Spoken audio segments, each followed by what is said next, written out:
I'm Vishi Vishwanathan, and I'm part of the IIT Madras Alumni Entrepreneurship Forum. And we work very closely with the incubation cell and also the student projects at IIT Madras. And we bring our main function is to channel the rich experience our IIT Madras and other IIT alumni have for the benefit of the startup ventures in the IIT ecosystem. I also want to introduce my colleague, friend, Nanda Kumar. Nandu, you will be seeing more often. Some of you who have been to the previous sessions must have met Gopal. And Gopal used to, from alumni side, he used to coordinate all these educational sessions. And now Nandu has volunteered to take over from Gopal. Yes. And I can tell you that the number of sessions under this program of Startup Essentials is nearly doubled this year. So we can look forward to more and more sessions which are very directly relevant and useful to you in your entrepreneurship journey. And my task here is not to make a speech, but to introduce the main speaker or faculty. And today's faculty is Nalina Kanti. We all call her Nalina. And one thing I know, I mean, of course, she is a chartered accountant and, sorry? And MBA Finance. And, but whatever be the qualification, I know that she's a fantastic professional with incredible credentials in working with startups. She and one of her friends used to help angel investment forum called Kiritsu Forum in doing due diligence and also researching certain industry sectors. So Nalina is very familiar with the startup ecosystem in India and in Chennai especially. And now, and then she also worked with a few startups in the IIT Madras incubation ecosystem. And she helped them to prepare business plans. She also was a CFO for one of the companies. And now she is a freelance consultant. So when I requested her, whether she could share her knowledge and experience with all of you, she readily agreed. And today's session, as we normally do, this 2-hour session is primarily to give you an overview of what a business plan is, and then what are generally the steps required to prepare a business plan.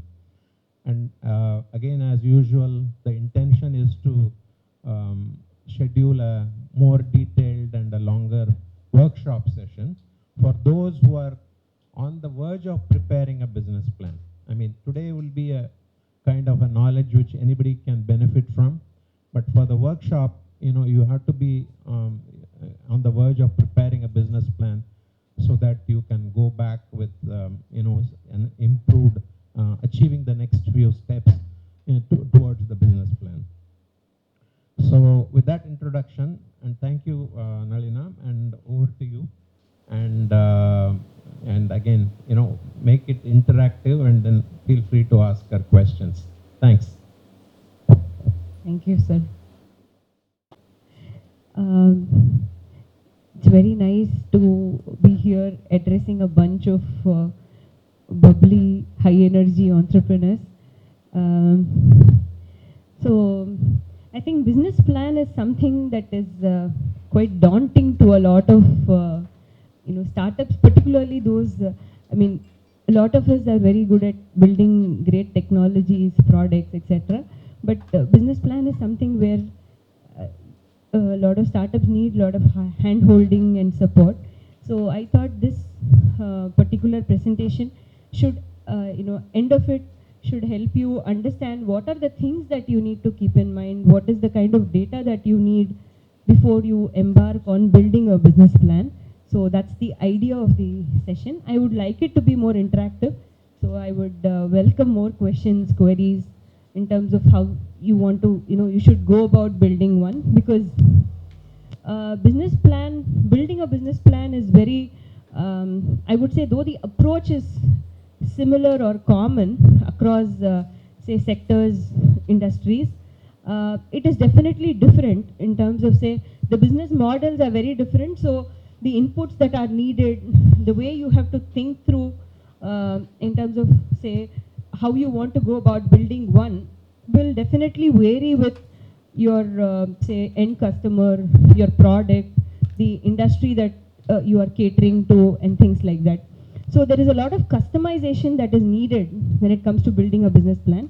So I'll try and address the common aspects that are needed, when you start building a business plan.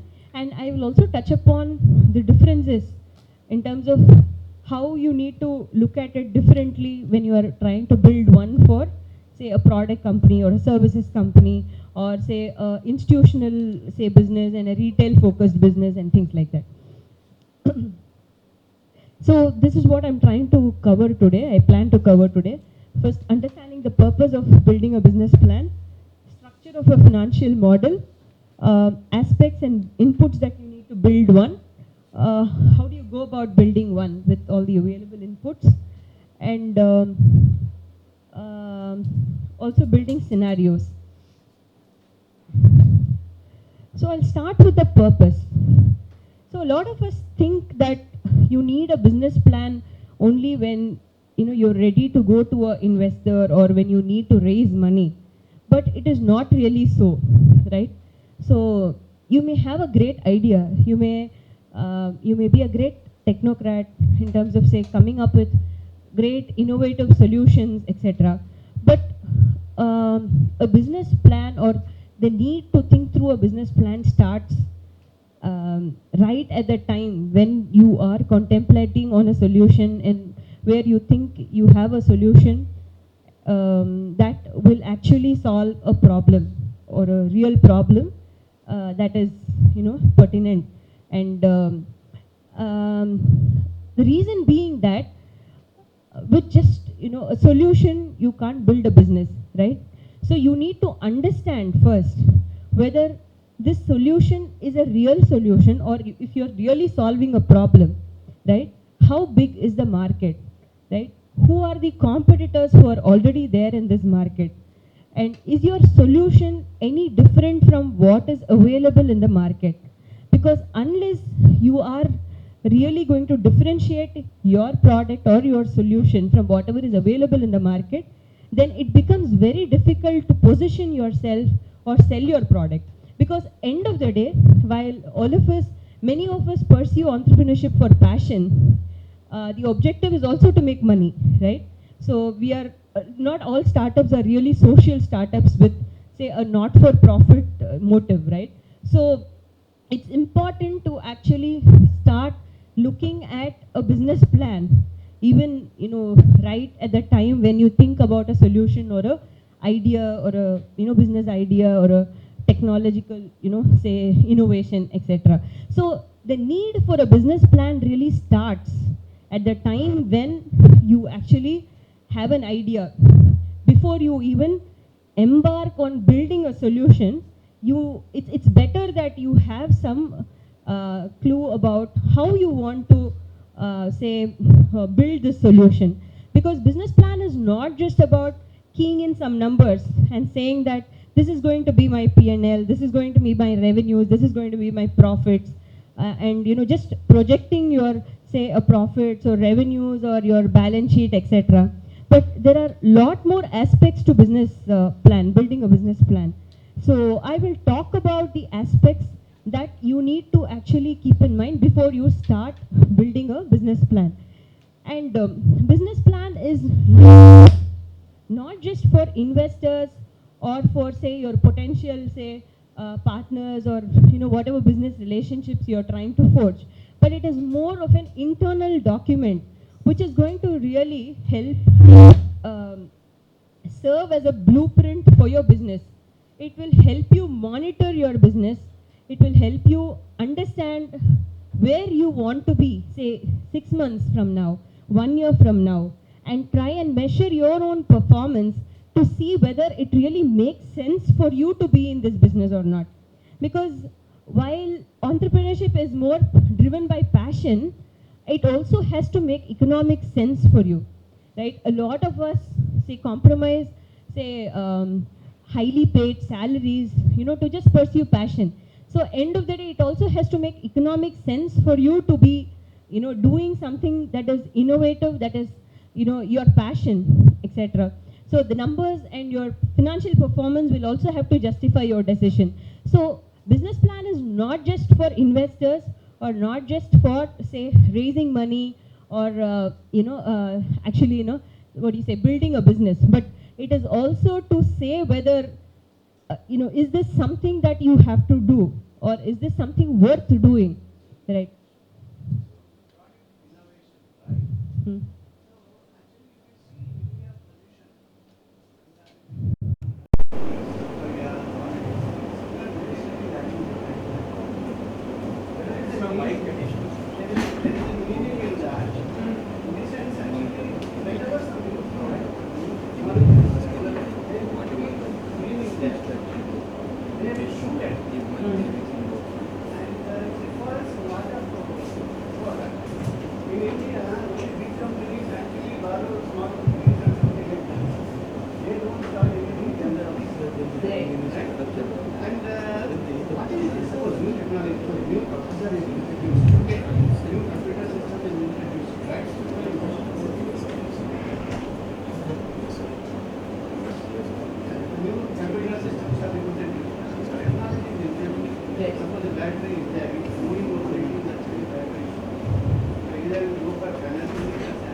His question is, the focus should be more on the technology and trying to build a technology, forge alliances to bring newer technology. The problem is actually the way technology is developing.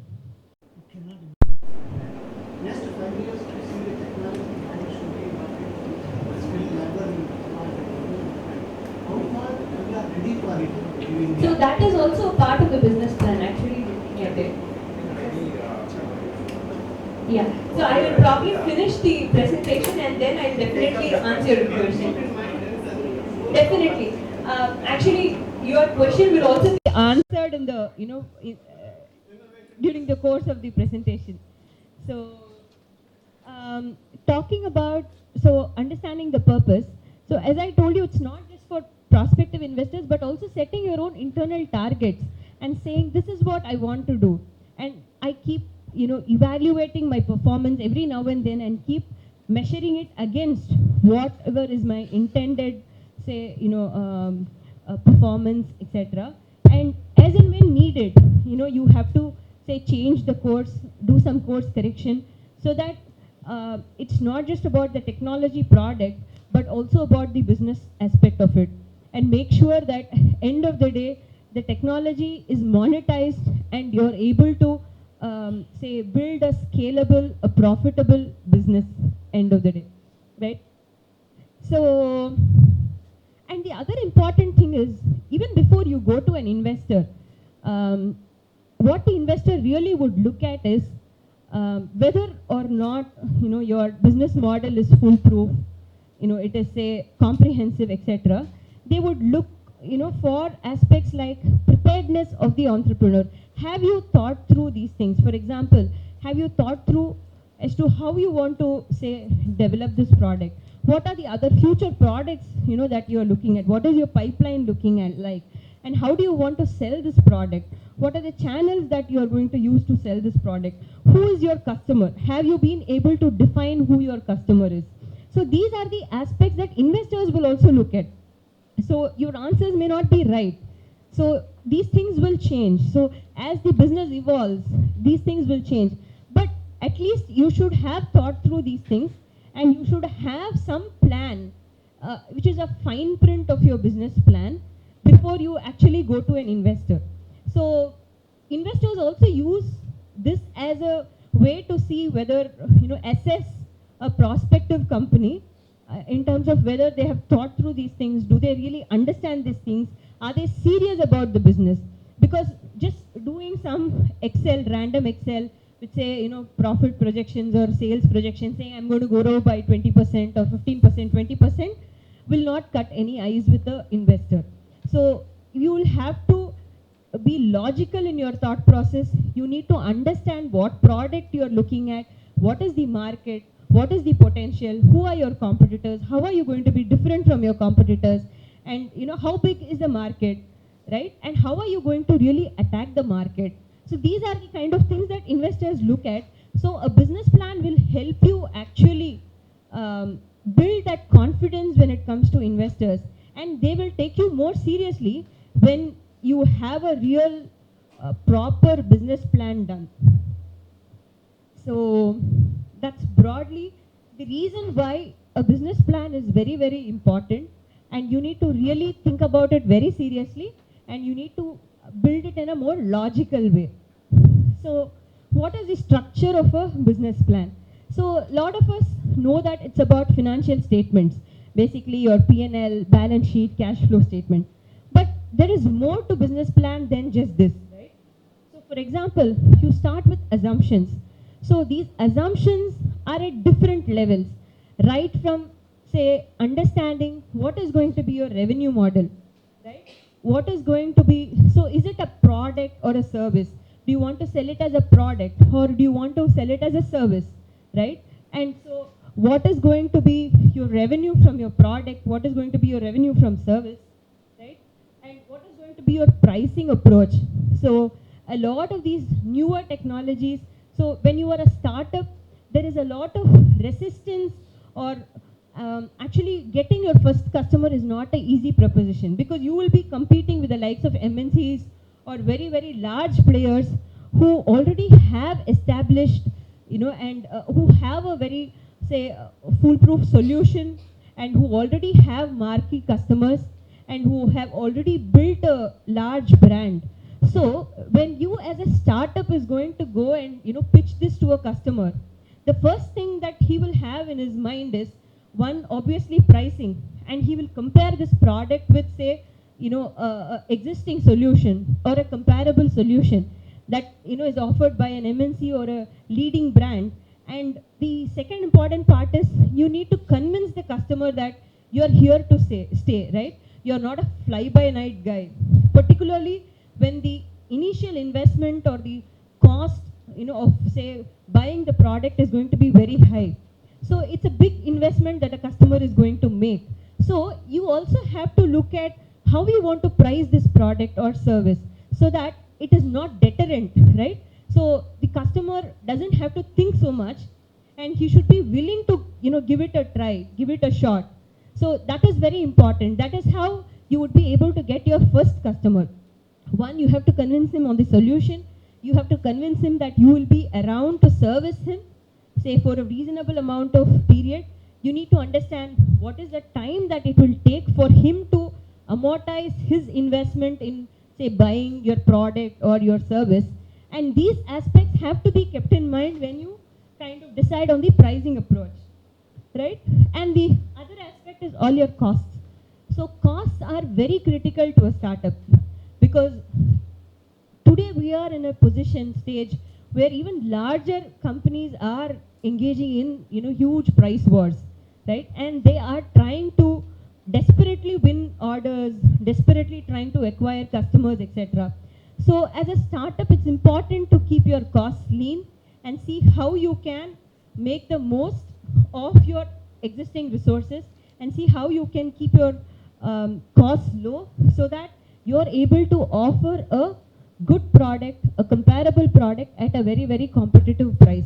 So understanding the pricing and costing of your enterprise, your product, etc. is also a very critical aspect that you need to keep in mind when you build a business model. Profitability is the other part.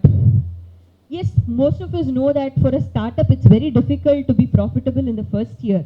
But at least there needs to be a game plan, or you need to have a roadmap to become profitable, at least say in year 2 or year 3, depending on the kind of product that you are looking at, the business that you are into, and depending on the cost structure for your respective industry. So profitability is also something that we need to look at very closely. But in today's scenario, a lot of focus is on acquiring customers, retaining customers, and startups that are particularly funded by say large VCs, etc., don't care for profitability. But things are changing, right? Even at angel investor stage, there is a lot of focus on profitability. They want to make sure that at least you have a plan to become profitable over a 2-year, 3-year, because funding can only sustain till some period, right? Till the time say you build your customer base and you're able to say generate or reach a critical say level of a break even, right? And beyond that, it is important for businesses to be self-sustaining in order to really be a large brand, to really compete with larger companies, MNCs, etc. So profitability is also a very, very important aspect, though a lot of startups may not be in a position to really think through that because there are too many moving parts and too many variable components there, right? But it is important to at least have a roadmap to get to a break even and achieve profitability. The other important and something that's very that's something that is in the top of the mind for all startups is funding. And how am I going to fund my operations? So am I supposed to go for an equity dilution, or should I say get a loan? And loan is very difficult. Banks are very wary about lending to startups. So invariably startups only look at say equity as a funding option, but that is not really so, right? So what kind of funding you need to look at will depend on what is the kind of money that you need. And a lot of startups think that they need more money, but actually they don't need so much money, which is why a business plan is very, very critical, because this will tell you how much money you really need. And you may not need all the money in one shot, right? So there maybe you will have to break it into phases. You will have to say, in phase 1, this is what I'm going to do.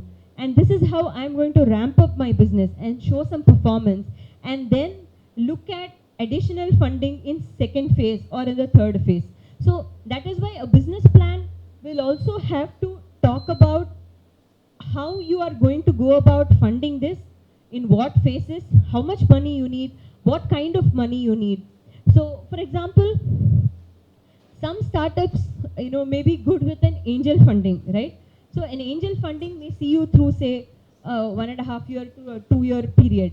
But there may be other startups which may have a longer gestation period, in which case you may need say a VC type of funding, which is say more of a 3-year or 4-year time frame. So VCs may give you more time to say ramp up your business and make some profits, etc. So you need to also understand what is the time frame by when you need this money, and when will you be able to show some results with the money that you're trying to raise. So that also defines kind of, that will help you determine what kind of money you need to look at for funding. Finally, utilization. So these two are basically tied to each other.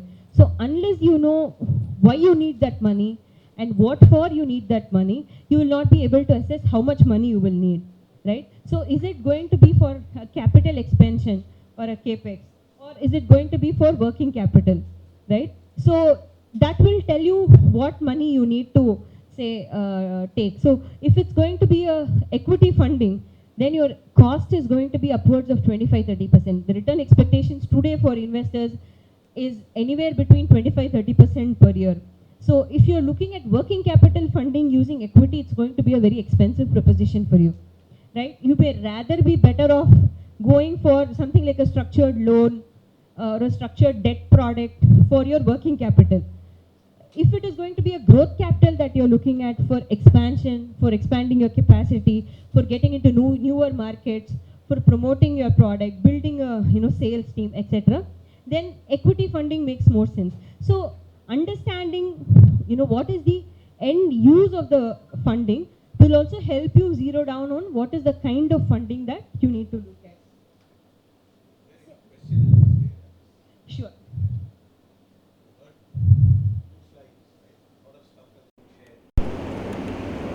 Any questions? Yes. So COGS is basically your cost of goods sold. So yeah. So what is your total, say if it is a manufacturing industry, so what is your overall cost of producing this particular product? Per unit cost. Per unit cost. What is that? Cost of goods. So it's basically your raw material cost plus whatever cost is required, direct cost of converting that raw material into a finished product. So that is covered in your cost of goods sold. Your other costs like your marketing costs, your selling costs, right, and your packaging, logistics, those costs are not covered. So for example, if I have to build this product, what is the cost of building a completely finished product which can be sold to a customer? So that is basically my cost of goods sold. Sorry? Packaging is typically not included in your COGS. Because for example, you may have institutional business where your packaging costs may be very different because you may be selling in bulk and the packaging requirements may be very different. So, and for example, if you are shipping it to a, say, destination outside of the country, then the packaging may be different, right? You may have to spend more on packaging, etc. So packaging is typically not part of your COGS. It's shown separately.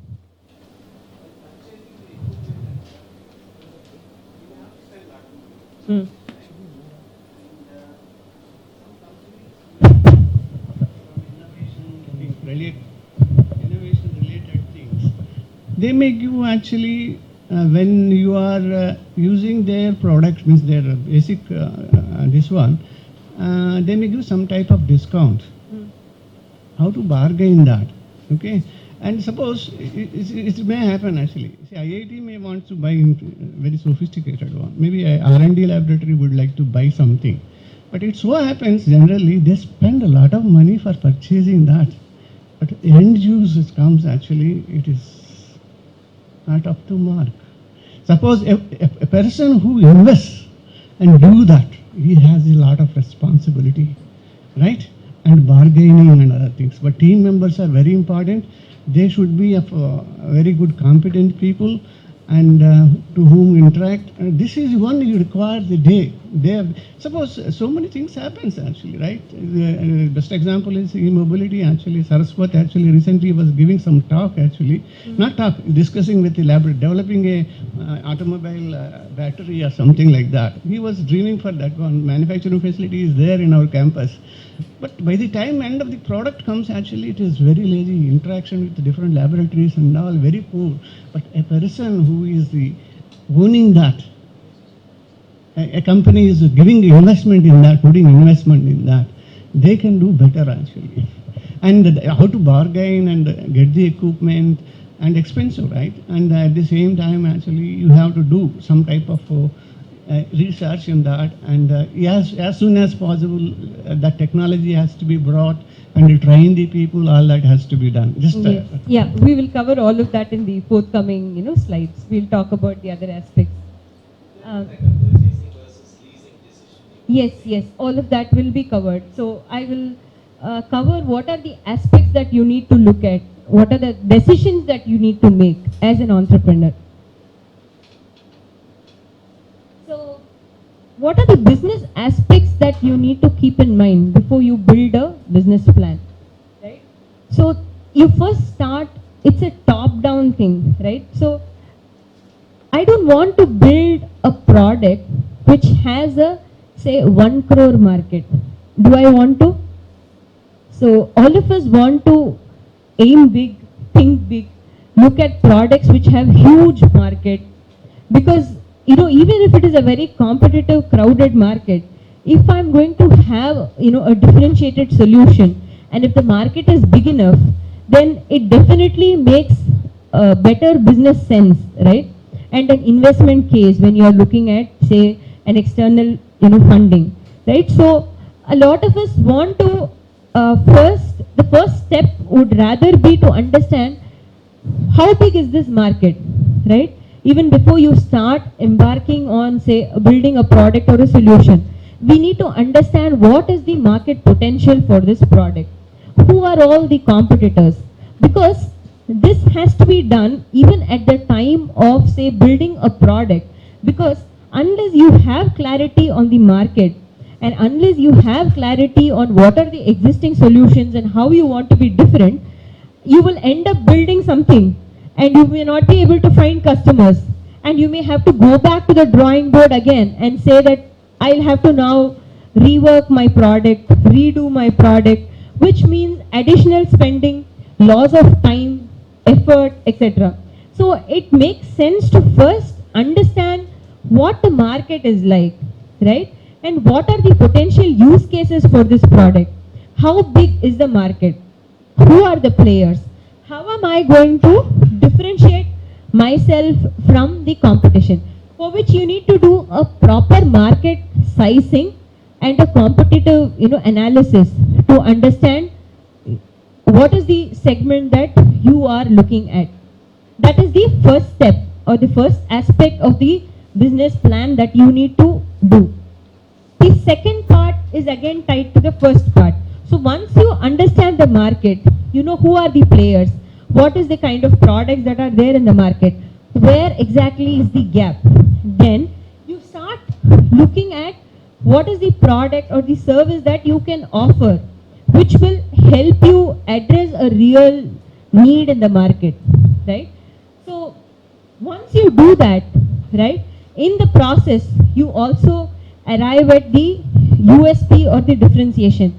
So there are 10 players in the market, right? And all the 10 of them have very, very similar products or say slightly differentiated products. And each of them may have a different marketing peg, right? One may compete on the price, the other may, try to promote very aggressively and try to build a big brand. They may have the financial muscle, they may be funded by, say, VCs, etc. So they may be advertising, right, left and center. So the approach or the USP may be very, very different. So you need to now understand what is going to be your USP and your differentiation, right? And how are you going to pitch this product to your potential customer? So once you do that, decide on what is going to be the differentiation, the next thing is pricing. As I told you, as a startup, there may be limited legroom for you to price your product, right? So you may be limited by the price at which the competition is selling, the price at which other, say, competing products. It may not be a direct solution, right? It may be a competing solution or a substitutable product or a substitutable solution. You also will have to look at that when you evaluate the market and competition. So can this product or service be substituted by another product? For example, I remember one of the CEOs of I think Richard Branson, once he said, actually his competition is not really the airlines company, but it is Cisco. because they were the guys who actually brought about, with their video conferencing. So they were actually eating into the airlines market because people didn't have to travel. They could do conferences, they could, literally do virtual meetings, at the comfort of their, say, office, sitting at one place. So that way, your competition is not necessarily a similar or a comparable product, but it could also be other solutions. So it is important to look at a market from a 360-degree perspective. So not just restrict yourself to your product, your segment, your industry, but also look at what could be the possible solutions which can eat into your market or eat into your product or eat into your service, right? Compete with you. So your pricing strategy, as I told you, as a startup needs to be very, very carefully designed, very carefully structured, so that it's not prohibitive for a first time customer to try your product, to use your product, because though there are different approaches to pricing, a lot of us know about it, right? So you have, in theory, you have penetrative pricing, you have market skimming pricing, etc. But in today's concept, or in today's world, if you look at most industries, penetrative pricing is what really works, where you have to cut your prices, right? And offer products at a very, very, very competitive price point to even allow the customer to try the product. So such is the case with, most industries. So there is a lot of pricing pressure unless it's a very innovative product and there is no other comparable solution, and there is a real dying need for this product, which is very, rare, right? Unless you have a breakthrough technology which is going to really cut his costs, and if you're able to communicate value to your end customer, then he may be okay to, give you a very competitive or a very attractive price, right? He may be willing to pay whatever price you ask for. But that is not the case with most of the startups and most of the technologies, because today you never know when there could be a better technology, and there could be so many others working in parallel, and they could come up with something very different, which is more unique, which is more, say, competitive, economic to a end customer. So pricing is a very, very critical aspect that a lot of startups need to look at. Once you decide on that, then you have to look at the go-to-market strategy. How do you want to take this product to the market? Do you want to go with distributors, or do you want to build a sales team which is going to go and promote this product directly to customers? So this is something that is very, very critical, because this will tell you, what kind of investments you need to make, what kind of team you need to build, what are the kind of, what is going to be a cost structure, what is going to be a profitability. A lot of things will depend on your go-to-market strategy. So go-to-market strategy is another very, very critical aspect of a business plan, right? And the next aspect is the investment. So what is your capex requirement? What is going to be your working capital requirement, right? So capex, again, how can you split the capex? You don't have to put everything in the first year, right? Invest all the money in the first year. You need to be very prudent when it comes to investing money. So it has to be apportioned between your long-term expense, which is your capex, and your operating expense, which is your operating business cash needs for your operating business, right? So those are the other things that you need to look at. And finally, what is going to be your source? How are you going to fund this? Is it going to be through equity or debt? So when you start building all these aspects of the business into a model, there are a lot of questions that you need to answer, right? So once I have actually listed these questions so that it is helpful for you to start thinking on these lines and say whether you have answers to these questions or not. So these questions are the ones that will be critical, and this will tell you what kind of a business you are trying to build. So once you have answers to these questions, it gives you clarity in terms of what business are we trying to build, what is it that we want to do, what kind of numbers we want to achieve, what is your performance target for the business. So, and how are you going to sell this product? Whom are you going to sell it to? Who is your customer, right? And how are you going to position this product to your customer? So how are you going to go about manufacturing it, right? So these are the kind of aspects that you need to look at. So I have actually sequenced them in in a logical flow, the same aspects that we had covered in the previous slide. So I'll just quickly walk you through the questions that you need to understand or ask. How big is the market? What are the key markets? Why is it important to understand the key markets? Okay, so I may have a product which can fit into any market, or it can serve, say, any industry, right? But I need to understand which segment do I want to target first, right? Which is the low-hanging fruit that I want to first target, which can be easy for me to sell the product to, instead of going to a segment which is, say, more conscious about the cost, which may have a requirement for the product, but it may not be a it may not be a very burning need for that solution, right? So when I'm looking at the key markets, right, I need to see whether is this a large enough market, right? Is this solution a real burning need for, say, players in this segment, right? And if that is the case, then which are the markets? I first say, I know these are my user industries, right? And this is the size of the user industry. But which are the markets I need to go to? Should I look at India or should I look at overseas markets? So what are the pros if I'm going to, say, sell the product in India? What are the cons if I'm going to sell it in India? Am I better off taking it to, say, other less developed countries, right? Is the pricing power better in those countries, right? And what are the regulatory aspects of these markets? So if I have to take this product to a different country, do I have to have other certifications or other approvals, etc., etc.? What is the cost associated with taking it to these countries? So all these you need to understand before you define what is going to be your user industry, what is going to be the use case for this product, and which are the markets that you want to look at for your product or service. So second aspect is, what are the current product services? As I told you, understanding the second and third point are linked, right? Your competitors and differentiation and your current product services. So that gives you an idea as to what is the current market like, what is the current market landscape like. So what are the products, what are the solutions, how am I going to be different?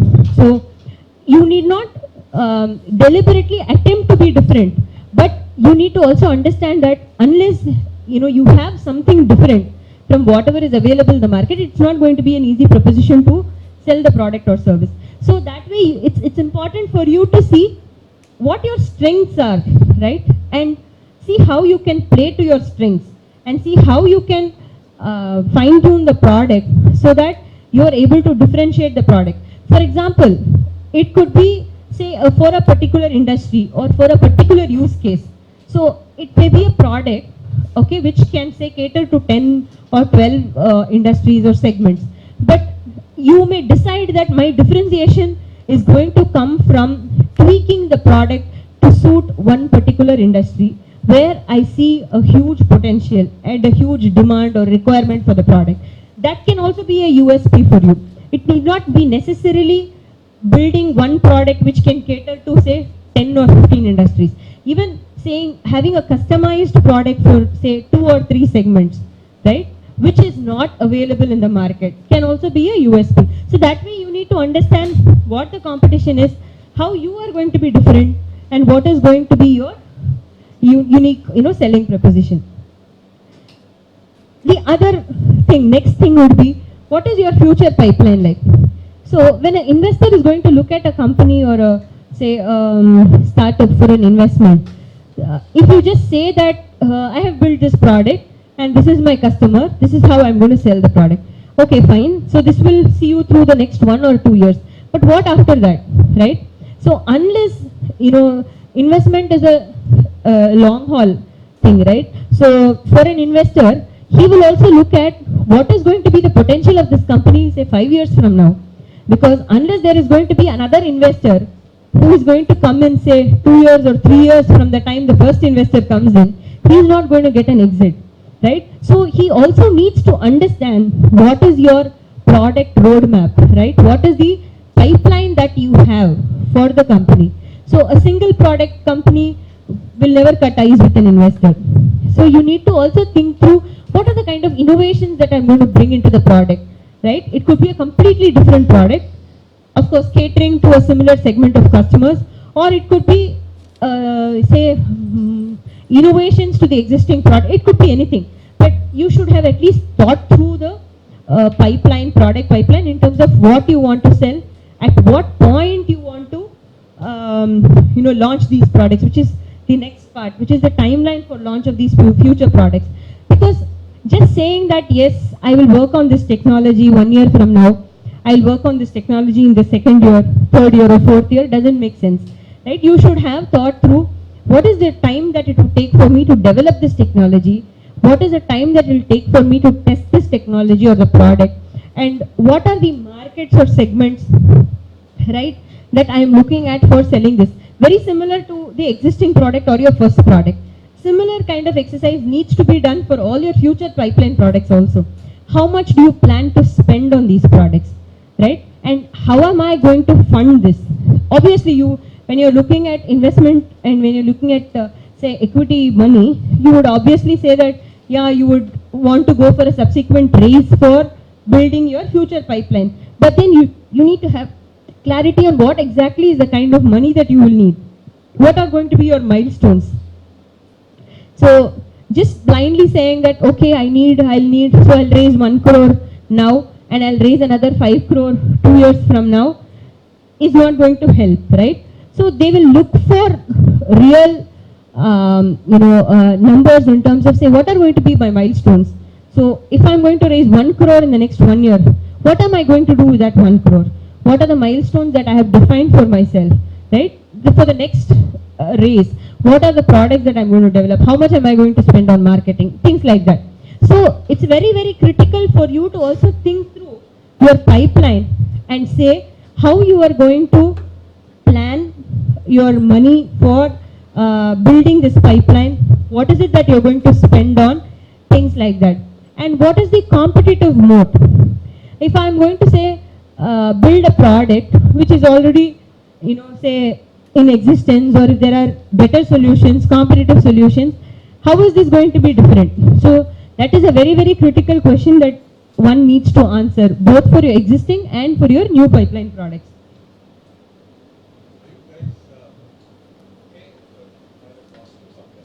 Okay. Any doubts so far? Any examples you want? Able to understand? Because quite a lot of information you were asking.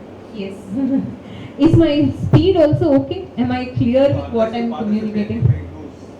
Yeah. I'm encouraging you to ask questions. You can stop at any time. Right? You don't follow because otherwise the session will continue and may not be. But if there is something you said, give me one example of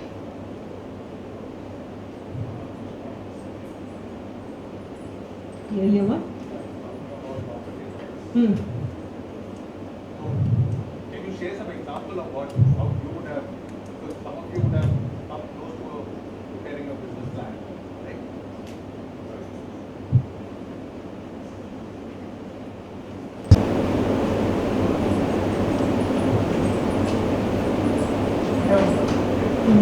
Yeah.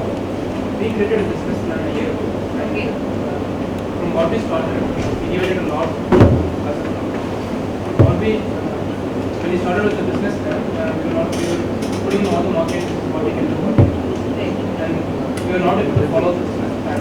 So we dropped it and we went into the business planners. It gave us a better understanding of what we should do now. Which should we recommend better going to business planners as a business plan? So actually, the thing is, business plan is not something that is cast in stone, right? So even a business plan is something which keeps, changing. For example, I was actually, about to come to it at a later point, but since you brought up this point, I'll tell you. So a business plan is an ongoing exercise. It's not just a one-time effort. where you say, this is what I want to do. You start with a business plan and say, this is what, as I told you in the beginning, it is also to monitor your progress. It is also to understand whether what you wanted to do is what you are actually doing, or if it really makes sense for you to do whatever you wanted to do, whatever you plan to do. Is there a course correction that needs to be done?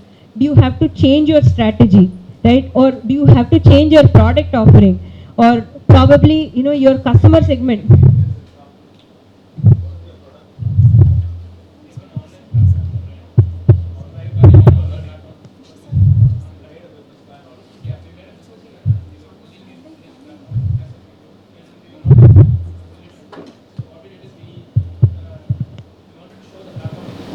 We get an offline kind of thing, Chennai Road is okay, and we created content which we can get posted in the platform. What happened is that we got a good customer base as well as good revenue sources from Chennai Road. We completely deviated into this one. And the initial plan which we had, we were not focusing on that. And when we developed the business canvas, and we see a lot of potential in Chennai Road as well. Well, there is a startup, I mean, some of them have this doubt, please correct me if I'm wrong, because there are many things they don't know. Correct. Correct. Chances are they don't know many things. Correct. They will be just guessing. True. I think what he's trying to say is, they made a guess, they went ahead, and then they found that that was not their market, that they have to change track. That right or wrong, I think you told him that it can happen, it will happen. It will happen. How does he know when he is wrong or when he is not done it over? He may make a change hastily. Correct. Yeah. We raised funds based on business plan we have. We're leveraging so much that there is a problem with the laptop. Correct. Still in a dilemma. Don't know whether No, actually, as per plan, if what happens is that on the offline level we have to create content and we can post it on the market. So we closely connecting people to it. That is the plan. And what happens is that when we get into offline learning, so we have to spend a lot of time in training courses as well as teaching methodology. We have to train us a lot of stuff. And online it's not, so we just have to create content and we have spent a lot of time. We spend a lot of time in offline to completely conduct original work which may what happened now. that will go Is it on or is it off? it's on, but we are not able to. The development is going on back end, but the days that we thought we will create content, it's not going on. Exactly. So here is a classic example of why you need to do a thorough business plan, right? So if you had done some more work on the market, understanding your customer, understanding which segment of your, say doing a customer segmentation and saying, and having a laser sharp focus on your customer segment, your user industries, your use case, how to position this product, I'm sure this would not have happened. Do you agree with that? Yeah, but as first generation entrepreneur, there is no one to guide us. Exactly. Which is precisely the reason why we are actually going through the whole, process of building a business plan. Because as he rightly said, he didn't have that clarity in terms of what are all the things that he should think through before he actually builds a product or a service, right? So is he building the right product, right? Is it something that is, sellable, right? Do you have a customer? Who is your customer? And how are you going to sell this product to a customer? If you had answers to those questions, then it would have been a lot easier for you to actually go and sell your product, isn't it? So which is why we are actually looking at the aspects, how you start before you actually embark on, say, product development or spend your time on creating this, product or service, etc. So you first have to understand what is it that you want to do, right? You have a product idea, you think it's a great idea, intuitively you think the market is big, but the reality may be different. As he said, he did something but he was not able to kind of sell the product, or We're still working on developing the product, but at the time we needed working capital. We had to look for other options, and that option Exactly. So, this is a very good point actually. For a lot of startups, what happens is you start off building something. If you don't get money or if you're not able to generate revenue, if you don't get support from investors, what happens is you are under pressure to somehow generate some cash flows to keep your business going, right? So I say, for example, I want to build a product, but to build a product, I will have to need, say, I will need X amount of cash or capital. If there is nobody to support, if I don't have enough money, say either from friends, family, etc., or if I don't have investors backing me, what happens? I will be able to sustain for 3 months, 6 months. But after that, at some point, I will have to go back to the drawing board and say, okay, this is not happening. So how am I going to fund my own business? I would have recruited people. I would have employees sitting there and working for me, but they would not have much work. They would be building the product, but we may not have any pre-orders or any money yet, revenue yet from whatever you're building, right? So Identifying the customer, and second thing you mentioned, and the demand of the product. These are the two important things. He has to see that, right? And once he knows clarity in when he has the clarity about the customers and what type of product he is developing, and and how important and how much demand it has, actually that's very important, right? And what are the sources, how to get this one, these are all important things actually, right? Just there actually should be very careful, that's what I feel. no, correct, but his problem is really that how is he going to sustain the next 3 months or 6 months until the time he is able to build a product and sell it to a customer? People Correct? understood his problem. Everybody is having Same problem. Everybody would like to offer a suggestion. So, No, actually what happens is that we are making revenue from what we The other- we are making revenue. So what happens is for the revenue we are making, we have to put it back into that one to further develop it. Correct. We are not focusing on the original goal that we started. correct. For example, you start with a product idea, right? You want to build a product or a solution. But what happens is you find that it is not easy to build a product. It costs you a lot to build a product, right? And then to market the product, sell the product. And there is a time, right? For example, you estimate 3 months as the development, timeline. But if your development is going to say take 6 months, right? You don't have your resources planned. You don't have your money to fund your development. So what happens? Then you are under pressure to identify other ways of making money, right? So is there some service that I can offer in the interim period so that I'm able to pay my salaries, I'm able to pay my rent, I'm able to say manage my other expenses, etc. While this is a problem, as he said, faced by all businesses today, right? This is where actually if we can sit down, plan and understand and come up with a realistic number and say that okay, I'm going to have a plan for, and review that plan every month, every quarter, right? It's not about just building a business plan and saying okay, I have a business plan in the paper, okay, for say presenting it to investors or presenting it to say other government agencies for grants, etc. But this should be a real working document which you will monitor on a monthly basis, on a fortnightly basis, on a quarterly basis to see okay, this is what I had planned for this month and this is where I am end of the month. So if I have to actually be able to sustain the next month at this current pace, I will not be able to manage. If so, what is it that I need to do? If there are other revenue sources that I need to identify in the interim, like how he did, you also have to make sure that your short-term revenue or your whatever is your stopgap solution for keeping the business going doesn't impact your long-term goal of say building the product or solution. You can offer some services as a short-term thing to address your cash flow issues, but the focus on building that long-term product or solution should not go off, right?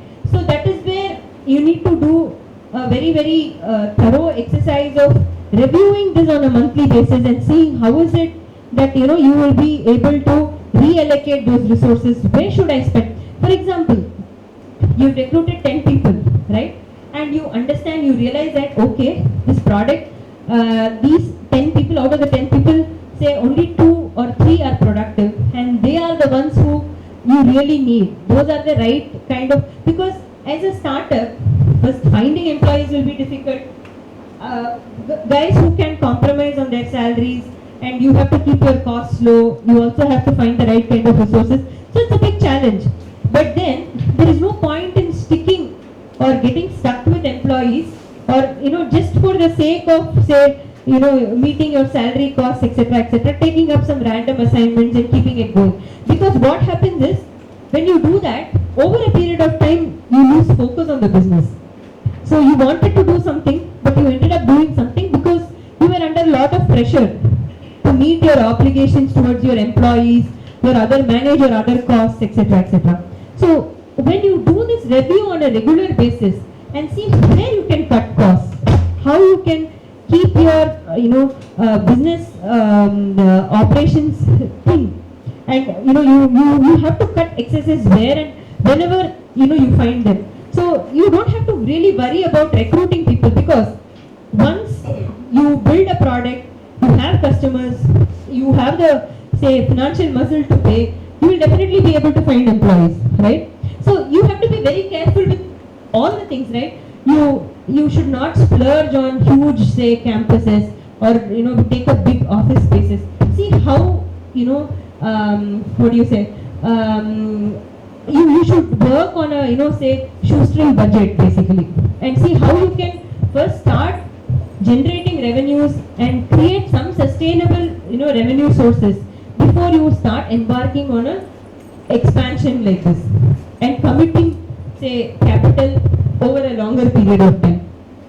So the take up. Do you keep this one in the business plan itself actually? Suppose some cost problems comes actually, what has to be done? And at what stage? Can you forecast that actually in the business plan, actually put into writing? That's what I'm asking. Yeah, definitely. So all of these are part of all your costs are part of your business plan. So you have to project line by line and say that this is what I'm going to spend on month 1 towards XYZ expense. For example, manpower costs, marketing costs, your manufacturing costs, other administration office costs, etc. And you also have to say that this is the revenue that I'm expecting. Say month 2, month 3, if your revenues are not consistent with what you have projected, you obviously have to start looking at ways to cut down your costs and see what are the costs that are eating up my money, right? So you have to see where you can rationalize costs, what are the costs you can cut down on, right? So that needs to be done on an ongoing basis, which is why preparing a monthly plan will actually help. So it should not be an annual plan. If it's an annual plan, there's no way you can review it, right? If you build a monthly plan, say month 1, month 2, month 3, month 4, month 5, month 12. So every month, end of the month, you take stock of where you stand, what you had planned for. That will help you understand where the deviations are and what is the corrective, plan that you need to adopt to make sure that you are again in line with your plan. You had some questions, sir. So that is pricing. So we do all this basic planning, have a month, but ultimately when we find the customer, we are into education training as well. Ultimately, it is about they wanting huge discounts, right? So you carefully plan everything, and then you price your product, and then you go. They want this huge discount, so your overhead costs that you have already month by month, minute by minute you calculated is all good. So how do you plan? So how much of how do you deal with this overheads? How do you apportion? So what is the how do you deal with it? I don't know. I mean, just asking this question. Yeah. So I would think it is not just about cost, but it's also about pricing. As I told you initially, sometimes what happens is a lot of these, we know that institutional guys, particularly if you are catering to the institutional segment, there needs to be significant buffer when it comes to pricing. For example, if I'm going to say a project, if I'm going to say 1 lakh is the cost of this project, they will definitely discount it by at least 50% and say no, our budget is only 50,000, right? So one, you have to build in some buffer in your pricing. Second, you also have to look at other ways by which you can actually convince the customer, or you can communicate the value to the customer, because a lot of times this is more of a marketing thing, classic. I mean, how are you going to position this product and how are you going to sell this solution? If you're going to say that this is just a product, then it will be difficult for you to convince. What about it's a service kind of thing, not a product? So that is what I'm saying. Even if the service, you should not position or sell this as just a service, right? You should say that this is where actually doing a market and competition analysis will help, because if you are going to project this as a solution to his problem, once you say that you understand his problem and this is how this product is going to solve his problem, right? Instead of just going and selling this solution like this. So if you're just going to walk into that say meeting and say that, sir, I have this solution to offer to you, right? Or I have this, and we are into this business and we want to do this, offer the solution to you. He may be, probably listening to you, and end of it he may say, okay, I'll get back to you. Rather, if you can understand what exactly is this problem, before you meet him, right? You have to do some more work on the actual client, his profile, what exactly is his problem, and say that, sir, I understand that this is your problem, and we have a solution to your problem, right? And that way, it will make him sit up and listen, because then he understands that you understand his real problem and you have come up with something which is going to really solve his problem. So it's also about how you're going to communicate to a client and how you're going to position this product. That is one aspect. Obviously, cost aspect, you also have to go back with one customer. Say first customer, you may not have any idea as to what is going to be the level of bargaining that he's going to do. But the second customer onwards, you know that, okay, if I'm going to quote 1 lakh, he's going to ask for 50,000, right? So let me build my buffer there, right? And it's also about convincing him. So if there are some add-ons that you need to do, if there is some more value addition that you need to do, and if you can offer that, say, at minimal cost or no cost, you should go ahead and do that, right? So the third aspect is look at other innovative pricing strategies. That is where initially I spoke about CAPEX and OPEX. Okay, if I'm going to sell even the same product, software as a solution, right? You have another concept as, product as a service. Just like SaaS, you have something called PaaS, right? Where you, sorry? Platform as a service. No, product as a service. For example, I'm selling this laptop, okay? But I know this laptop is going to cost him, say, 50,000. And if I'm going to, if he has a requirement for, say, 10 laptops, then his cost is going to be 5 lakhs, right? He may not have that budget, or he may not want to initially upfront spend that 5 lakhs. Instead, I tell him, so I have this offer for you, where I will take only 10,000 per product per month. That way, I am actually splitting his cost of ownership. His upfront cost of ownership is not going to be very high. So he may be willing to do this, right? Because if he's going to go to the competitor, and if the competitor is going to say, even if it is going to be, say, 40,000 or 35,000, still his initial upfront cost of owning this product is going to be much less, If you are going to give him a proposal like that, it definitely will, I'm sure, this will be a better approach to actually crack your first customer. And the moment you have a first customer already, and you're able to keep him happy and if he's satisfied, then the referral itself will work for you.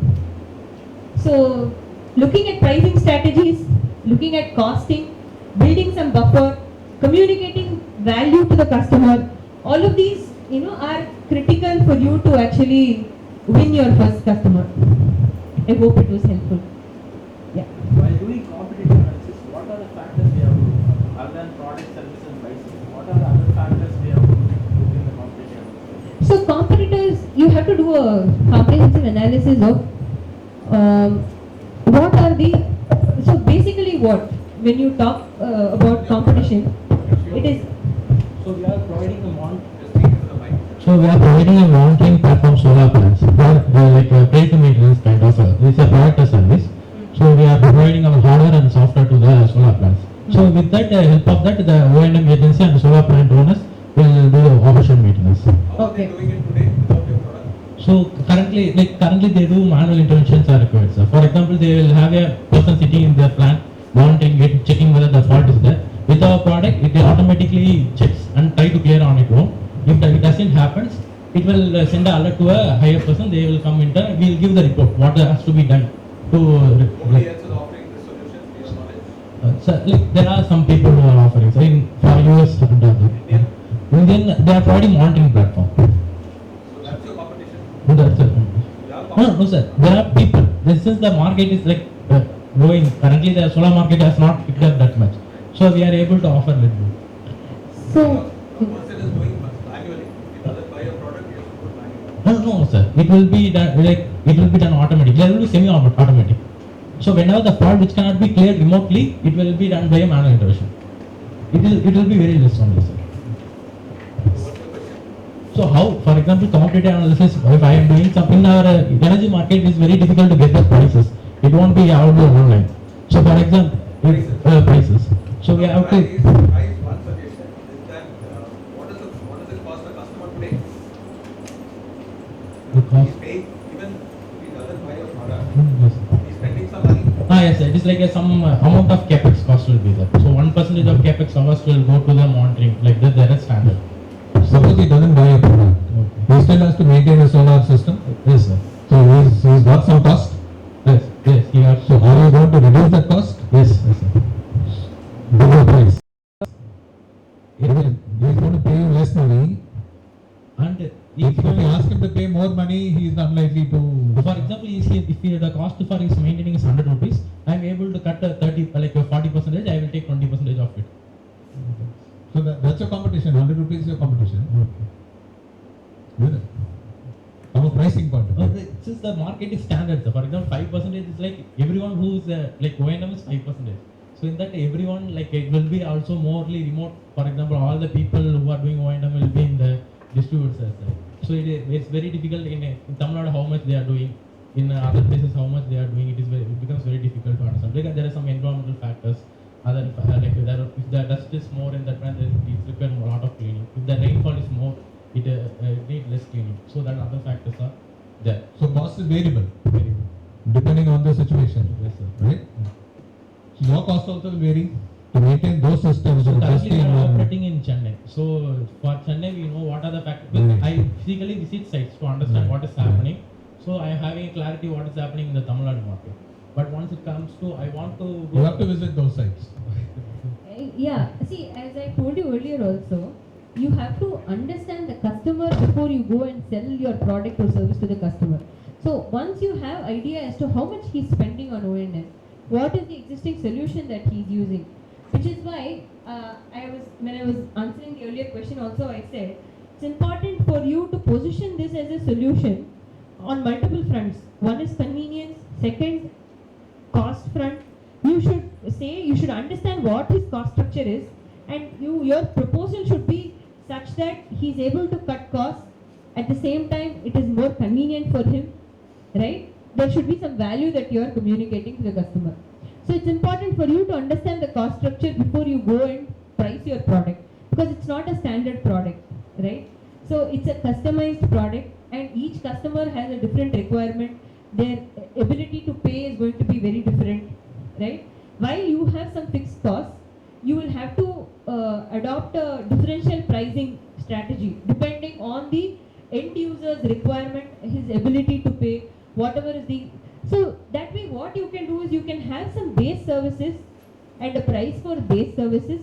Then you can offer add-ons and say that if they want more, or if they want to automate this particular aspect of it, then you can have a additional price for that. So your base price should cover whatever is your bare minimum that you're spending. If you don't have too much clarity on what exactly is their current spend, what is it that they have to spare in terms of, buying or availing this product service. For example, In the case of competitor analysis, how I can understand their future products, how generally. To competitors' future products. So, for example, large companies, you already have a lot of data in public domain. Okay. For example, if it is a listed player, you can go through their annual report. There will be some management discussion analysis which will talk about the technologies that they are working on, their pipeline, etc., etc. But if it's a startup, then you will also have to go through other informal sources, some other sources within the organization, some of your friends, etc., etc., to understand what's happening, what are the things that they are working on, what is their pricing strategy, what is their go-to-market strategy, things like that. So some may be available in public domain, some will have to be, say, you will have to do it, by way of, say, relationships, talking to people, understanding, other employees who are with those organizations, things like that. So it's both primary and secondary data that you have to, generate to be able to actually arrive at, a proper, analysis in the competition. Because currently, how we do is we go to events where like solar kind of events, we are Right. able to meet people, we are able to understand. But it is taking time, like 1 month, like 2-3 months for collecting each and each data. Correct. Even talking to customers should help you. For example, if there is an existing customer for your competing product, if you can find some informal contact in that customer, in the company, etc., you can understand what is their solution like, what is it that they are pricing it at, what is it that they are offering, how good they are, get some first-hand customer feedback on the product. But of course, it is not easy because unless you have that network established, it's not going to be easy. But then that is very insightful because when you get to hear from the customer, then you know what exactly is his feedback of the product, and if he's going to have some critical feedback on the product, and if he says, yeah, this is where the product is lacking, then you also understand where the gap is and how you can fill that gap. One more suggestion I would like to give you, and test it out, is that whatever you don't know, there are many things you don't know, right? Because you're a startup. Make an assumption to the best of your ability, talking to people informally, formally, do secondary research, okay? You make an assumption, keep that assumption, and say, based on this is my plan. But when you're reviewing your plan, you please check those assumptions and tick off, are they okay or not okay? If something you find is, assumption is wrong, you must drop it immediately. Don't carry on with that. So that is the validation you have to keep doing. Because a business plan, what she's saying is quite a lot of it is based on how much you know about your business, about your customer, about your competition. If you don't know, then you say, I can't make a business plan. That's one approach. But you need a plan because people are going to ask you, investors are going to ask you. So what you don't know, you at least to the best of your ability, put down something. This is the price, this is the expectation of the customer, okay, and then keep trying to get data to validate that. And the business plan will keep evolving. Is there any way to put this in paper, like or something? For example, there is a business model Canva where you will put all the things. There is similar to that. Any framework to put this thing on a paper or do it in a For a business plan, sample plan or something where we can present it or format. format is difficult because it will depend on your industry. For example, the same market sizing, the competition, is going to be very different for a product company. As I told you, you have to look at competition from a 360-degree perspective, right? So I will look at substitutes, I look at comparable products, right? I will also look at other products which are also competing. For example, if I have a product, right, which is also having this additional functionality, it may not be its core functionality, then I'm kind of trying to look at a competition from a 360-degree perspective.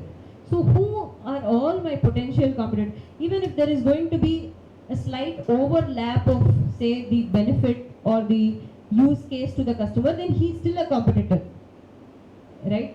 For example, if I'm looking at, say, a device to, mosquitoes is a big menace here. So if I'm looking at a device to, say, trap mosquitoes. I should not just look at mosquito trapping devices. I have to look at all solutions, right? It may start from a simple Mortein good night to bats, right? To other UV based mosquito trapping devices, to other high end say pheromone based mosquito devices. So my solution needs to be, or my competition is very broad based, right? I have to look at, and maybe I should also look at any other innovative solution which can also, for example, if I'm saying there is a product which is going to integrate not just mosquitoes but also other insects, etc., that is also a competition, because they are offering more than what I'm actually trying to offer. So that way the way you have to look at competition is going to be very difficult, different for each industry and use case, but you have to look at it holistically, not just look at your segment. We have to think where, this is where a lot of reading also helps to understand what are the solutions, what is the industry like. There may be a lot of resources available, secondary resources which may be available, research that may be available, which can tell you what are the kind of solutions, products, etc. But I understand and I agree that it's not an easy exercise. It does take a lot of time and effort, which is where some professional help will actually, help you put things in perspective and give you a very broad sense of the market and the competition.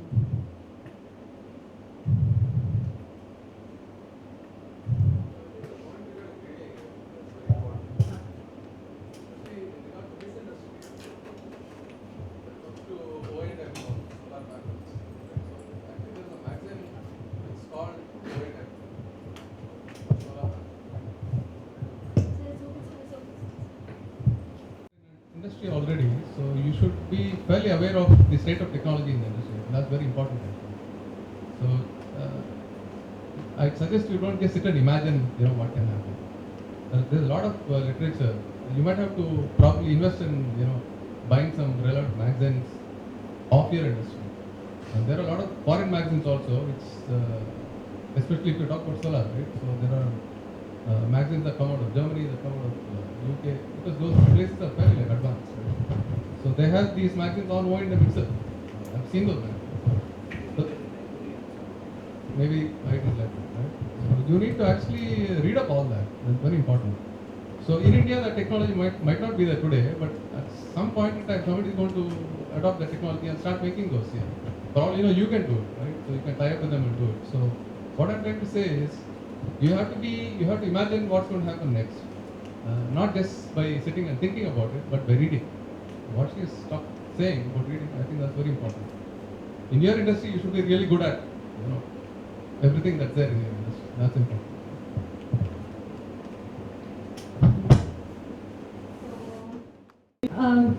And again, just continue with this slide.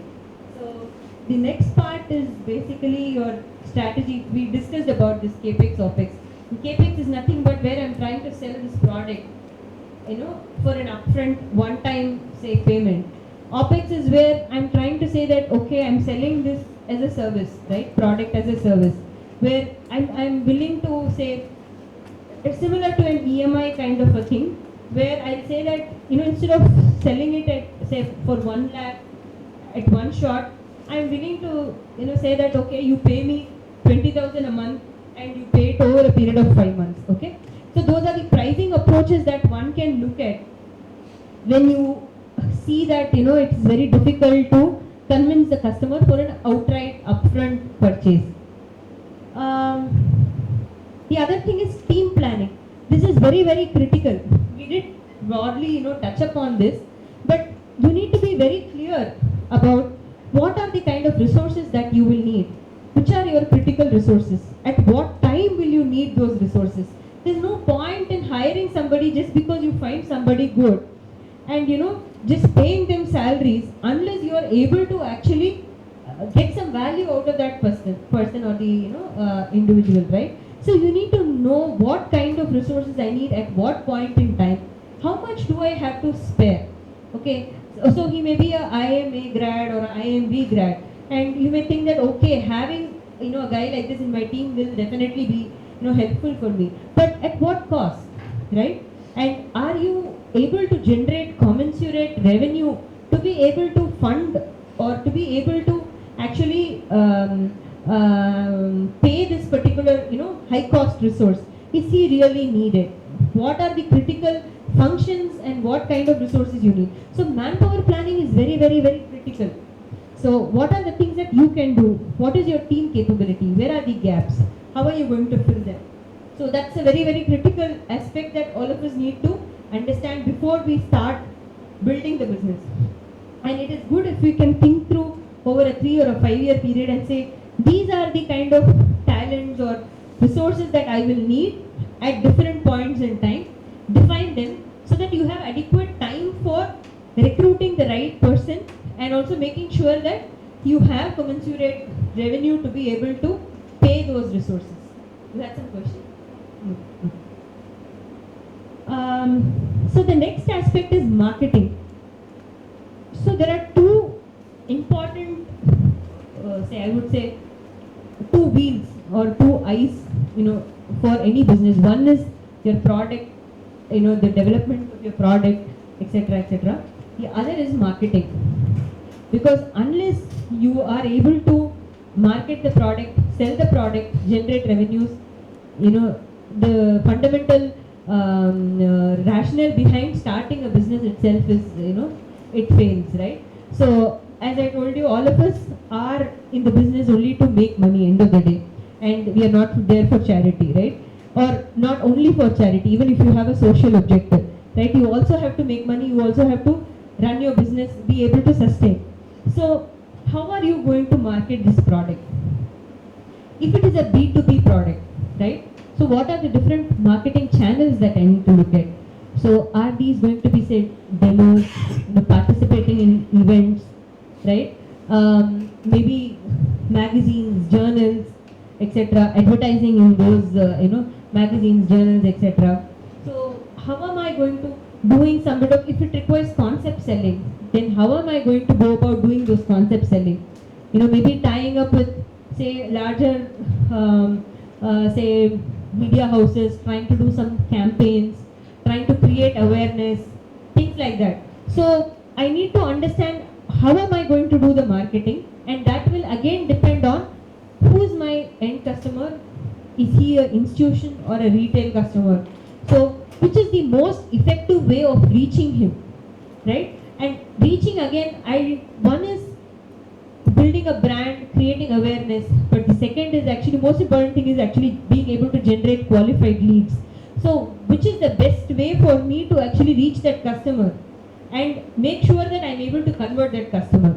So actually thinking through the marketing strategy is very, very critical, right? If it's going to be a retail B2C business, so do I have to go through conventional print media marketing, right, or advertising? Do I have to advertise in Times of India or the Hindu or the Indian Express, etc., etc., or should I take the digital route, right? Do a social media marketing. What should be the combination of, say, my digital to, say, conventional advertising? So how much money can I spare, right? And how much, what is my cost per lead? What is the chances of me being able to generate qualified leads from different, marketing, say, modes? So all these will have to be thought through, and you have to provide a budget for all of these. Of course, in the first month you may not get it right, okay? You may think that, okay, an advertisement in Times of India is going to be very good because that is your segment that you have already defined. This is the customer that you want to reach, and you think, yes, with the print media advertising you will be able to do. But you may realize after, say, 1 or 2 insertions that this is not working, right? So then next month you will have to again rework your numbers and say that, okay, I'm going to reallocate this to, say, digital marketing, right? Again, within digital marketing, who is my customer? Is he more active on Facebook, or is he more active on, say, LinkedIn, or is he more active on Twitter? So how do I reach that customer? So these things are very unique to each businesses, right? So it depends on the end use, end customer, their preferences, what is their, preferred choice of, say, communication, etc., etc. Where are they more active? So these things have to be also thought through, and accordingly you will have to budget all these. Of course, having a partner to help you with marketing strategy, etc., will definitely help. But you as an entrepreneur also have to think through these things so that you have clarity on what kind of a marketing partner or a digital marketing, partner you will need. Sorry? Yeah, there are different ways in which, lot of agencies are there. And a lot of them do outsource marketing. But again, marketing, there are two aspects to it. One is, you also have to look at your own sales team for some market intelligence and things like that. So marketing is not just about advertising, promotion, lead generation, etc., but also about market intelligence. Trying to, for example, all the market competition analysis that I spoke to you about, this is not one-time exercise, right? You start before, you embark on this idea, but this has to be done on an ongoing basis. As he rightly said, technologies keep evolving. Competition, they catch up, right? So you have to be on top of everything if you have to keep, pace with your competition, retain your customers. So there needs to be an ongoing, work on market intelligence as well, competitive intelligence in terms of, seeing what other guys are doing, how are they doing. So it should be on the product side, it should be on the marketing side. So how are they trying to promote their product? What is their USP? What are the customers that they are looking at? What is their pricing strategy? All of these things have to be tracked on an ongoing basis. So that is also part of your marketing. It's market intelligence basically, right? And the other aspect is your business development, where you're trying to have field force, on the ground and try to sell your product. So that is also critical. So there again, you have to take a call on whether you want to go through the distributor or channel partner route, or you want to build your own sales team, recruit them, set targets, and try to build your own direct sales team. While building your direct sales team is time consuming and it is expensive, having distributors to sell your product is easier, but then in the long term, dependency on distributors is definitely not good. So you need to be able to say when, what is going to be the mix. Say for example, if I'm having a, say, consumer product, a FMCG product, okay, for me to go to each and every supermarket and say, okay, I'm selling this product, or do an online sales, is not going to help me reach too many people, right?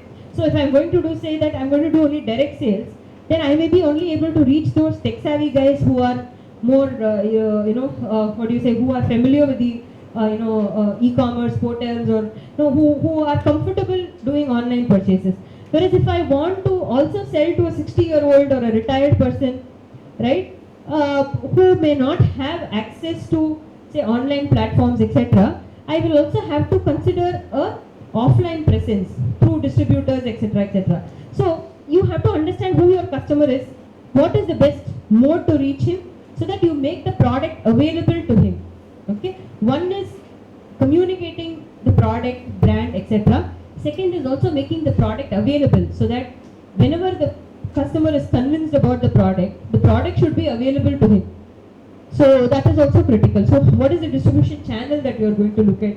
Direct or through distributors? That also you need to think through. Then coming to capex, what is the kind of capex that you are planning to spend, right? What are the projects on which you are planning to spend money on, and what are the timelines for this, and how do you plan to fund this capex? Again, through loan or equity, right? So all those things also have to be thought through, and it can vary based on the end use of the capital. As I told you earlier, a lot of people think equity money is easier because you don't have month-on-month commitments in terms of, say, EMI or interest. But equity is very expensive. So if you are looking at a working capital funding, if you go for an equity funding, then it can definitely backfire, right? Unless you have, if it is a growth capital that you're looking at. For example, if you say that you have a capacity, you have a product business, and you have a capacity of, say, 10 lakhs, and you want to expand that to, say, 1 crore, right? So then it is a growth capital that you're looking at. Then, taking equity funding is, not a bad idea. But for working capital, for example, if you want to fund your day-to-day operations, right? If you're going to look at equity, then it doesn't make sense. So you need to understand what is the cost associated with that capital and decide whether this is the right capital, source or not for your business. Other important thing is working capital. For a lot of us, actually, working capital is something that is very difficult to understand, right? So, but it is very simple. You just have to break it into 3 parts. One is your receivables. Receivable is nothing but you make a sale today, but the customer is going to pay you after 30 days, which means from the time you sell to the time you actually get the money, business should also run, right? How are you going to fund these, 30-day period, whatever is your operational costs, etc., etc. Meanwhile, even if you sell this product, you can't just stop your production, right? You have to keep your production going. So this money is not available to you for 30 days. So how are you going to fund that? Okay? So receivables is a very, very critical aspect of the business. You need to understand what is it that you have or how much days you can afford to defer or to say your customer payments basically. So this is also something that you need to think about it before you offer lenient terms to your customers. You may, because you want to kind of get the customer to agree to this, product or buy this product, you may say, sir, okay, I'm okay to, get the payment after 60 days. But does your, financial position actually allow you? Do you have enough money to see you through the next 60 days, right? So that is also very important. Before you make any such, terms or offer such credit terms to customers, it's important for you to understand what your business situation is like. Likewise, when you negotiate with a supplier, as a startup, it's very difficult to get the credit, right? They may ask for advance payment, but still, it is up to you to actually negotiate with the supplier and try and get at least, say, a 5 or a 10-day or a 20-day credit period. And working capital is basically about matching. Likewise, the other aspect is your inventory. So, for example, if you are projecting sales of, say, 1,000 units in 1 month, at the beginning of the month, you may want to ensure that you have those 1,000 units ready, right? Or also add some buffer to that. Maybe, have 1,200 units or 1,300 units ready, so that if there is going to be an unexpected surge in demand, you are able to cater to that demand, right? In which case, you have to have those 1,200 units produced, kept ready for sale at the beginning of the month, okay? And assuming it turns out that, okay, the actual sales is much lower than what you had expected, there is capital that is locked there, right? You already produced it, you've kept it in the warehouse or in, stockyard, wherever, and you are not able to generate revenue out of it. It is probably taking more time. So these 3 aspects are very, very critical to a business. What is your receivables? What is your credit period, which is defined as payables? What is your inventory? So for any business, the most prudent thing to do is make sure these 3 are kept under control. Okay, so you have to be, it is not easy at the first instance, but as you kind of say talk to customers, the moment you say have 2 or 3 customers, then you understand, right? And say month 3, month 4 of sales, you get a feel for what is going to be your sales this month, what are the kind of leads you have, what is the chances of these leads converting into customers, so what is the kind of inventory that you need to hold. So you have to keep refining this on a month-on-month basis, which is why I said a monthly business plan will actually help, because this is going to serve as your budget plan, and you can actually compare your actuals with that and see wherever there are deviations and make take corrective actions accordingly.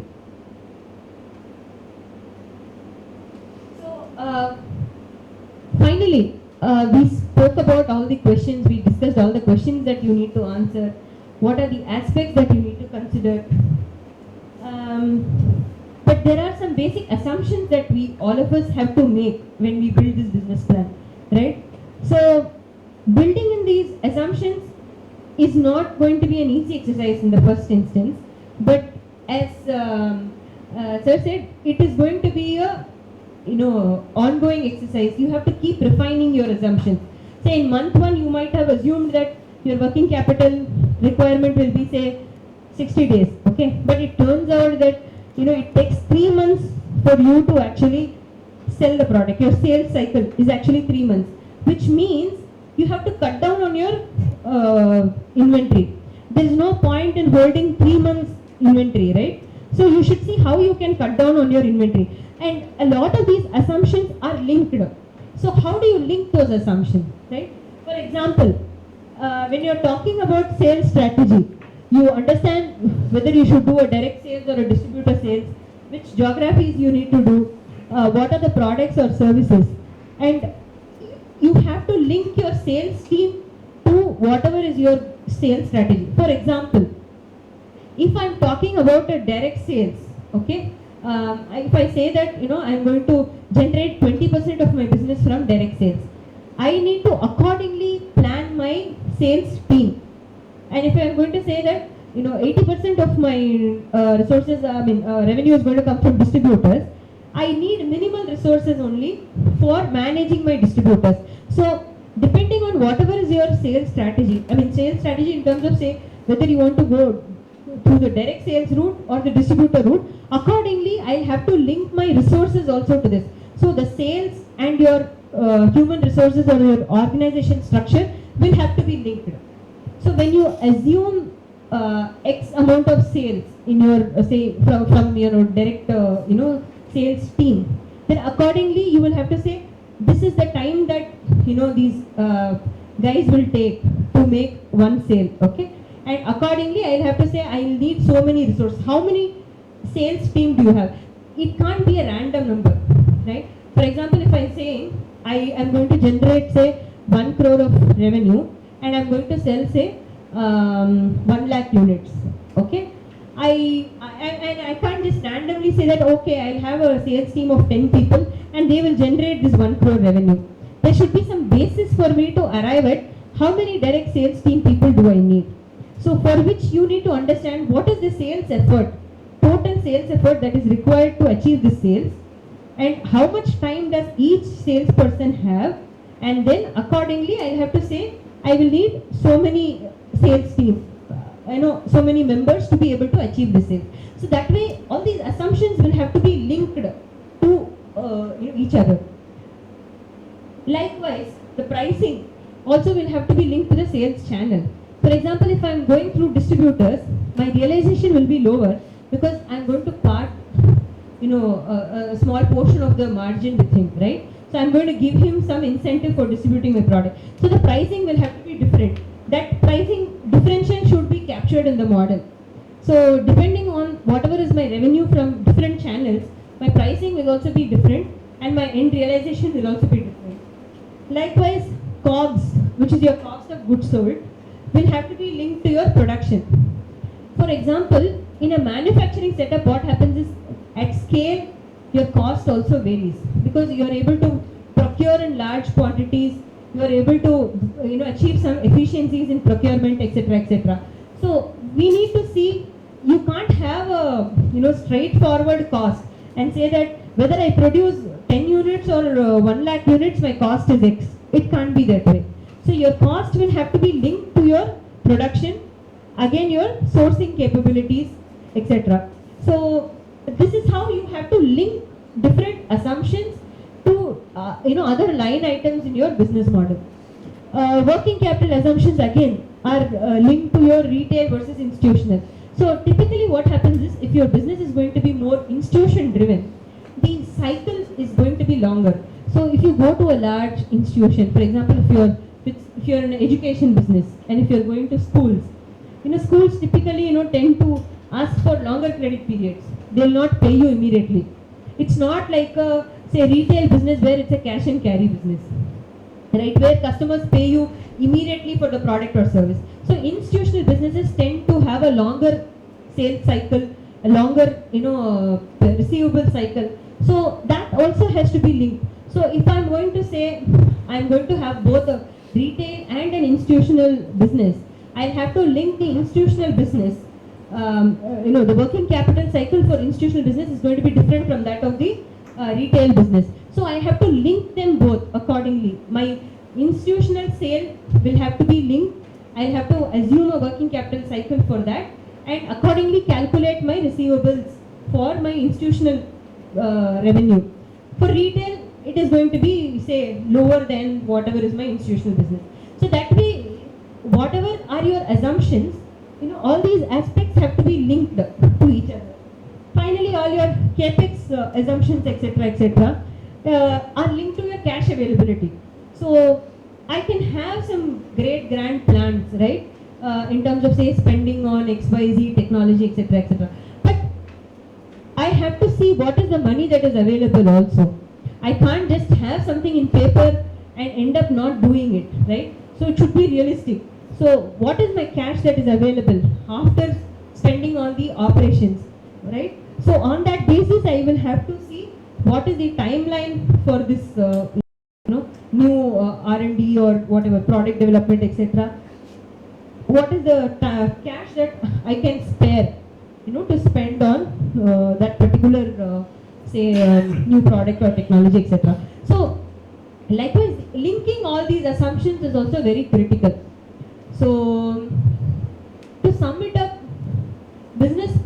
doing a business plan, as I told you, is not a one-time exercise, but it has to start from the time you have an idea or, at the very, very early stage, and you have to keep monitoring it regularly, and it has to be a thorough exercise where, it is important for you as, new entrepreneurs or young entrepreneurs to actually also avail the services of a professional who understands this initially. And once you understand the business, once you have resources in place, then you can, have more in-house resources to be able to help you with this. Because as I told you, this also is part of your budgeting, your, business review and things like that. Because this will help you sharpen your strategy in terms of whether you have to do this or not, whether you have to change your strategy or not. So those are critical decisions, and having a thorough business plan will definitely help you take the right decisions and at the right time, and making sure you are able to achieve your end objective or end goal of building a unique, innovative, scalable, profitable business. So that's broadly. Any questions?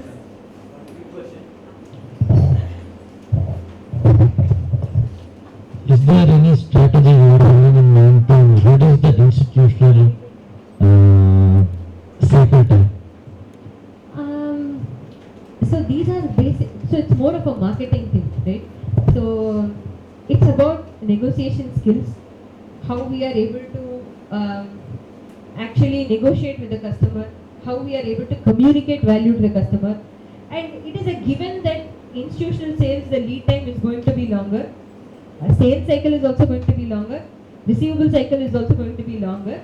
But there are other approaches. As I told you, pricing approach is one thing.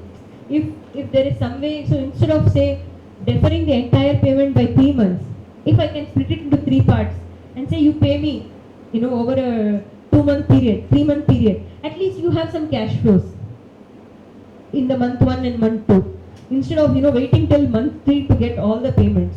Right? So it is a combination of different things. Your ability to negotiate with customers, ability to communicate value to the customer, convince him, relationship with the customer. Initially, you may have to actually compromise a little bit on your terms and all that. Particularly as a startup, when you're trying to, get your first customer, it is a little difficult. But again, there are innovative ways by which, you will have to see how you can at least, try and minimize your working capital cycle, if not in totality, at least to some extent, so that it helps you, keep your operations, going without much working capital mess.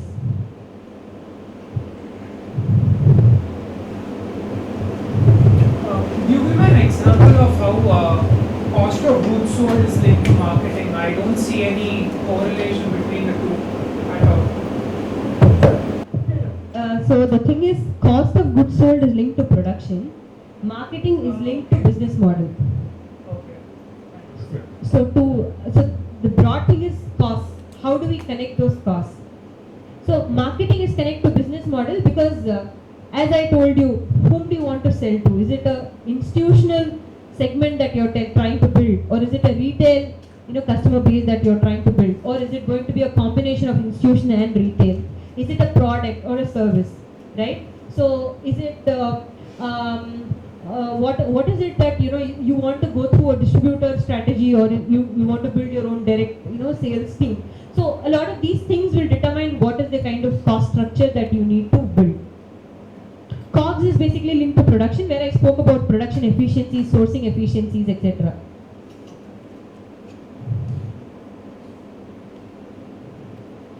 Any more questions? No?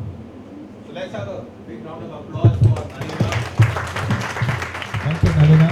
I think it's quite a vast landscape that you have painted. I write for the Hindu Business Line articles. So, so there is a lot of takeaway from this, which means that you have a lot of work to do behind the scenes. Business plan is not just a spreadsheet, putting some numbers and hoping for the best. There is a lot of work to be done. The startups, you will have a lot of gaps in that. But certainly, as Sriram Krishnan suggested, try and become an expert in your industry. Right? So that's what it is. And thank you once again, Nalina. Before, yeah, this is a small.